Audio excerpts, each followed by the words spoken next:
ESPN analyst says the Chiefs have failed Patrick Mahomes. Plus, the NFL tells the Chiefs no. But what about? We're going to talk about it. Welcome back to All Chiefed Up. We're back with another podcast for that ass. Thanks for watching All Chiefed Up. Hit the like button, hit the subscribe button, and stick around. You're listening to All Chiefed Up.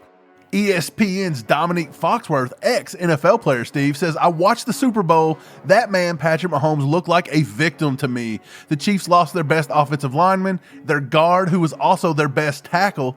He left, and the way they answered it was by getting a backup tackle from the 49ers to be the best quarterback in the league's blindside protection. It does feel like they have failed him. They tried to fix this position through the draft in the past. They tried to sign right tackles to make them left tackles, and now they're trying to sign a backup tackle to make him a starter. Steve, is Dominique Foxworth on to something here? Are the Chiefs failing Patrick Mahomes at that left tackle position? So I feel like this is a pretty fair conversation to have, Mike. Ever since Patrick Mahomes started in 2018, he's been by far the best player in the league. And the elephant in the room has been they can't get anyone to protect this guy.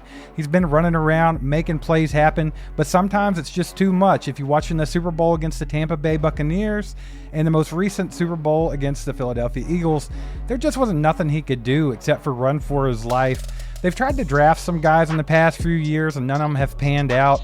Lucas Niang, Wanya Morris, to name a couple, but they've never been able to actually solidify someone over at left tackle. Foxworth also mentioned they tried to get some right tackles and move them over the left, notably Orlando Brown Jr., and then we thought they might do that with Jawan Taylor, but they thought better of it, and they've kept him at right tackle, but they've still not been able to shore up this left side, and then they go out and get a backup tackle in this offseason. I think he's got a fair point. Yeah, you're right. This is a fair point to make, but it's an uncomfortable conversation for Chiefs Kingdom half the time. You've got 90% of fans that are just kind of trust Veach and everything he does. But then again, it's tough to trust Veach when over and over again, he's not been able to land that left tackle. It's really not a lot he can do. You named it. There wasn't a lot out there this year. And I actually thought the Jalen Moore signing, for what they give him, was a lot better than all the other guys they could have went out and got. So I like the idea of the Jalen Moore thing, and let's see if he can come in and play up to potential and play beyond potential, and maybe you've got somebody that you can turn into a long-term starter. But just last year, they drafted Kingsley Suamataia, who we liked. We thought eventually he would be a first-round pick, but the later in the process it got, we thought he was a second-round pick, and that's exactly where they got him. We went back to a couple drafts ago. They got Wanya Morris. They drafted Lucas Niang. They were drafting, 7th, 8th, 9th best tackle in the draft. And I think a lot of this comes out to they're just not hitting, they're not developing, and then they're just not picking high enough each and every year because we keep winning Super Bowls to get that impact player at left tackle. And like you said, nobody is just up and trading their left tackle, their cornerstone of their franchise. That's very tough. Orlando Brown Jr., you mentioned, we always thought Orlando Brown Jr. got an unfair shake here in Kansas City. It seemed like Patrick Mahomes liked him, and the way Patrick Mahomes played, Orlando Brown Jr. done pretty well, minus being able to stop a bull rush. But you see, after he's left, it's not always grass is greener here. So I don't really know where they go, but I'm going to give Jalen Moore a shot this season. Yeah, I really like the Jalen Moore signing. I think that has a lot of upside. I think it was a smart move by Brett Veach. And Brett Veach is in kind of a weird situation here because when it's not left tackle, it was always, you're not giving Patrick Mahomes weapons. His receivers sucked 2 years ago, and that was the name of the game was, hey, they won't give him any receivers to throw the ball to. They always want to put too much on Patrick Mahomes, then shift it to offensive line. Anytime there's a glaring weakness, it always shifts to they're not helping Patrick Mahomes. I don't think that's necessarily the case. They've tried time and time again to get something going over there at left tackle, and there's nothing they can really do just short of tanking a season and drafting one really high at this point. It's all about finding that guy in the draft and developing him and making him stick around. So you guys get in the comments and let us know what you think about it and what you suggest the Chiefs do to get themselves out of that situation.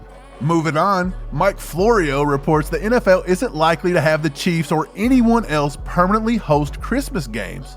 He said Mike North, the NFL's VP of Broadcast Planning and Scheduling, recently addressed that and many other topics during an appearance on It's Always Game Day in Buffalo podcast. What a horrible podcast that probably is, Steve.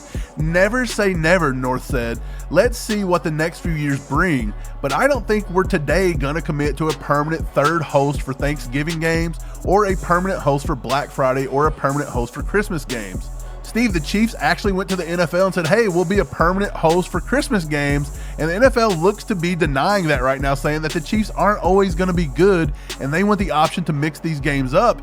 Personally, I like it. I don't want to have a Christmas game every single year. It ruins the magic of Christmas when we lose. Yeah, I think this just goes along with that Super Bowl, right? I mean, the Chiefs were on top of the world. They'd won 2 Super Bowls in a row. They were the most popular franchise on the entire planet. There's kids everywhere sprouting up with Patrick Mahomes jerseys and Chiefs shirts here and there and everywhere. And then all of a sudden they get their ass spanked on national television, and 90% of the football fan base just absolutely hates them and are sick of them. I think the NFL is kind of taking notice of that, and they're like, hey, this might not be the most profitable thing for us to do, so they're going to be a little slow about it, I think. Yeah, I think if the Chiefs would have shown up to the Super Bowl, they would have actually come out and played a competitive game and probably would have won and cemented that huge dynasty that we've all been talking about. I think the NFL may have changed their tone there and been like, hey, we may consider it. But like you said, the way they lost, the way everybody hates the Chiefs and they think the league shows them favoritism, I don't think the league wants to show them favoritism by coming on here and giving them a Christmas game every year. So I think the league's kind of separating themselves from the Chiefs, to be honest, a little bit, because they're tired of all this. Oh yeah, right off the rip, I'm getting that leather and tobacco vibe and that bourbon vanilla. This stuff right here, straight fire, baby. You work hard, you play hard, and we know Chiefs Kingdom cheers hard. And when you do that, it's obvious you work up a little stank. I mean, come on, we're stinky humans who survive on barbecue and Patrick Mahomes highlights. But you don't always want to be at musty level 10. We don't. We're trying to smell nice. And for us, it's this right here, Mando, baby. You wake up, you shower, you start your day, but eventually you start to get a little, ripe. You catch a whiff and you just pray nobody else is offended by your stank bubble. You don't have to walk around smelling like Bigfoot's Grab yourself some Mando full body deodorant or some Mando whole body deodorant spray. They even have whole body deodorant cream.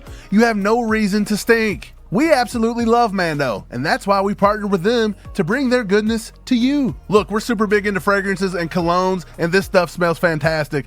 This is bourbon leather, and it smells incredible. There's so many reasons to love it. It's safe to use for your pits, to your balls, to your big old disgusting filthy feet. It was created by an actual doctor who wanted to stop the misdiagnosis and mistreatment of odors. Mando is clinically proven to block odor all day and control odor for up to 72 hours. And no, that doesn't mean you can be a degenerate piece of and not shower for real. It helps with odor. It doesn't perform miracles. There's 4 scents. This bourbon leather here is fantastic. They also have Clover Woods, Mount Fuji, and Pro Sport scent. So do you want to try America's #1 whole body deodorant formula? Of course you do. You can find them at Walmart, Target, and other retailers across the country. But for the best deals, go to shopmando.com. You can pick up a Mando starter pack. It's absolutely perfect for new customers. It comes with a solid stick deodorant, cream tube deodorant, 2 free products of your choice like a mini body wash or deodorant wipes, and you get free shipping. Free shipping is huge. I've been known not to order $100 worth of stuff because I didn't want to pay $10 for shipping. But this is what I want to offer to the ACU crew because you guys are special. New customers get $5 off a starter pack with our exclusive code. That equates to over 40% of your starter pack when using our code ACU to shopmando.com. That's SHOPMANDO.com. Please support our show and tell them we sent you. And if you don't love it, they'll give you a full refund up to 60 days later. That's how confident Mando is that your balls won't stink. Go to shopmando.com and use code ACU to get 40% and free shipping off your Mando starter pack. Smell fresher, stay drier, and boost your confidence head to toe with Mando.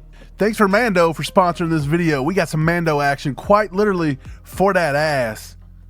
Get it up in there. Those butt cheeks, baby.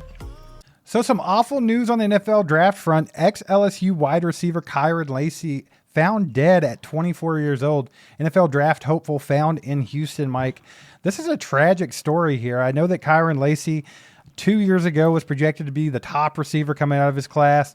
Kind of fell a little bit, and then he got in all that trouble a couple weeks back with that whole scenario, Mike. This is just sad. Yeah, it's top of the mountain to the valley to the ultimate, just life. It hits you fast, and some people just don't have a lot of people to talk to, man, and they make rash decisions, and it kind of sucks. But Kyren Lacy, like you said, coming out of LSU, he looked so good back in summer ball, man. He was predicted to be one of the top 2-3 wide receivers in the whole draft. He didn't have a very good season this year. Like, his film looked a little slow. He looked a little this, little that. But he just ran at LSU's pro day. It wasn't even a few weeks ago. But like you said, man, he got himself into some trouble. He was speeding.